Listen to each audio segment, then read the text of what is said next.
It's about 3 fire sirens. Yes, we have the question. Yes, we have the question about the sirens. Yeah, we are not asking about whether we have to keep it or modify it or something.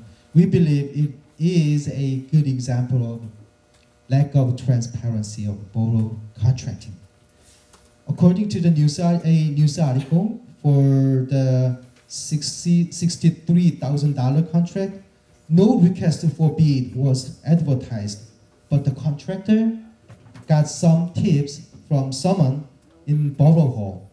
The company was the sole bidder who won the contract, and without a properly signed contract, they were paid for the full contract amount. It is from a news article. And now it is not clear whether the borough can get the money back.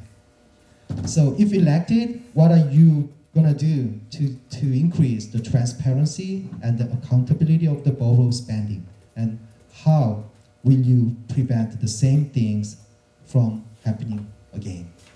So the first person to answer this question is Mr. Favaro. Are you talking about the transparency, or are you talking about the sirens? Your question, 2 minutes, you can't do both. Regarding actually it is transparency. Transparency. Yes. It is a good example for that. Yeah, okay. Transparency, what it means, this bottle is transparent. It means you can see through it, just so in case. This is what government's supposed to be. In most cases it is. The siren problem was not transparent. It was not transparent for the simple reason that nobody did what they were supposed to do. They didn't make public the bid for this particular project. All projects of $17,000 or more must be publicly advertised in the newspaper. Must be. It was not. That's the first problem with the transparency. It didn't happen. The second part of the transparency here was that a contract was entered into or passed by the council last year, a resolution awarding something that was not transparent and was never legally advertised. The law in the state of New Jersey is specific in contracts law that you must follow the rules, or possibly the project may become null and void. May become null and void. This is the question that we're trying to get the answer to now. Can we still go forward with this project, or must we do something else? If we have to do something else, we may have to rebid it. We may, if that's what they find, which means we will have to advertise it again and go through the whole process. It's a very complicated issue because contracts were signed, materials delivered, and it was a complete fiasco. And of course, the people who were involved are no longer with us, so we can't get any answers. So that's where we are.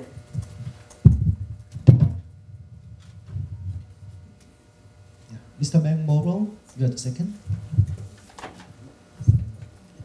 Thank you very much. I'm not going to belabor the point of the fire sirens that much more. I'm going to leave it up to our borough attorney to advise us on what we can and cannot do based on where we are right now. And I am going to take the high road here and not blame anybody for what happened, and we need to, as a group, figure out how to solve this. We have volunteer firefighters that have needs, and we have residents that have concerns on certain issues, and we need to sit together and figure out how to take that done. And I will take my direction from the borough attorney once he gets back to us on what we can do going forward. As to transparency, I just want to make a couple of quick statements. For the first time that this is my third year, the budget meetings were not the way that we did them 2 years ago, or even when the Democrats were in control before that. Budget meetings were open to the public. This year we had one budget meeting that was open to the public, and let me let you understand that we are a committee of the whole on the finance. That means we have to advertise our meeting and meet. That's a little more difficult. If you only meet 3 people, you don't have to advertise, and no one knows what you're doing. So you're doing your budget behind closed doors. So when your taxes go up 6% and you don't have open budget meetings, you need to ask why. That's number one. Number two, as for transparency, Councilman Favaro was the borough clerk for 26 years. And I would like to let you know that we did not have closed session minutes until I put an Oprah request in 2009 and found out that they did not exist. And in 2009, I think we had to approve, I don't know, 10 years of minutes. I forgot how many years it is right now, but they were never done. So as for transparency, the Democrats are not one that I will ever take a lesson from. Thank you. Ms. Jobson, you're the third.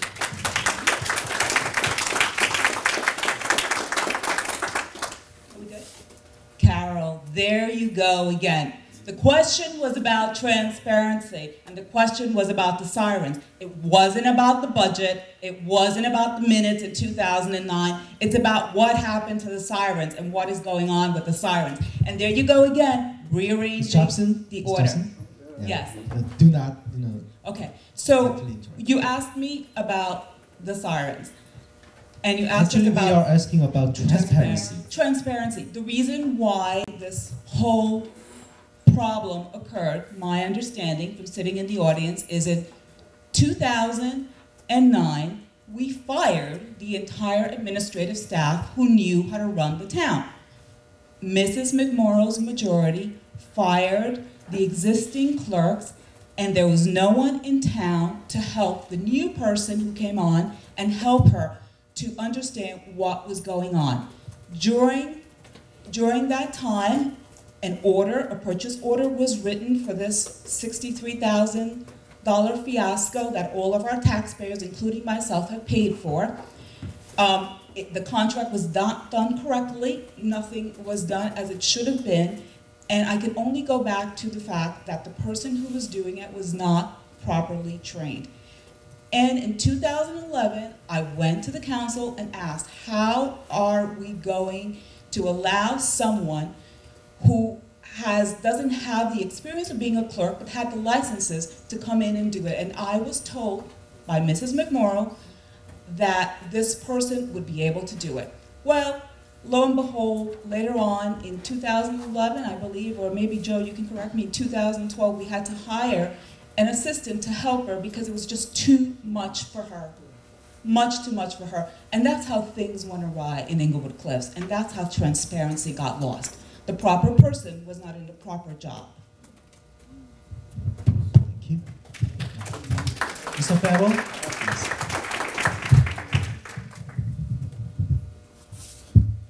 I'm glad that I was not in the council at that time.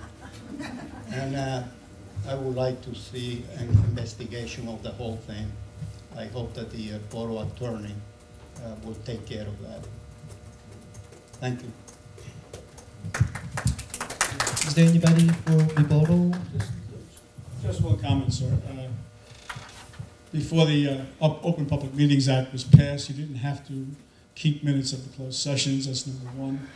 Number two, when I did have the closed session minutes and they were approved, after you have them for 80 days, you're allowed to ask the Bureau of Archives in Trenton if it is okay to destroy them, which I did. So don't tell me I didn't have them. I had them, but I was allowed to get rid of them. Yeah. Ms. McMorrow, you have 30 seconds. I never said that he was not allowed to get rid of them. I said they weren't done. And the meeting of 2009 reflects how many closed session minutes had to be approved at one time because they were never done when they were supposed to be done. That's the first thing. And your question, Mr. Moderator, was transparency and how it affected the budget as well. And that's why I stated that budget meetings need to be done in the open. And to sit and criticize a borough clerk that's not here any longer, she was very qualified. Her capital budget plan was one of the best that I've ever seen presented to this borough. I've never seen another one like that since. Thank you. Thank you. Yeah. Do you want? Yeah. Do you want any rebuttal? I mean, Well, you already spent. Yeah, you have 30 seconds. One thing is to be qualified in degree. Another thing is to be qualified in practice. And the administrator, though she was an amazing woman and may she be in a wonderful place, was not qualified in practice. And you need the practice in order to understand what's going on. And it's the practice that I object to, the fact that she had no experience in doing it. And from my learning and sitting in council meetings for the past 2 years, there's a lot of stuff that goes on in Borough Hall. It's not an easy job, and you need someone with experience doing it.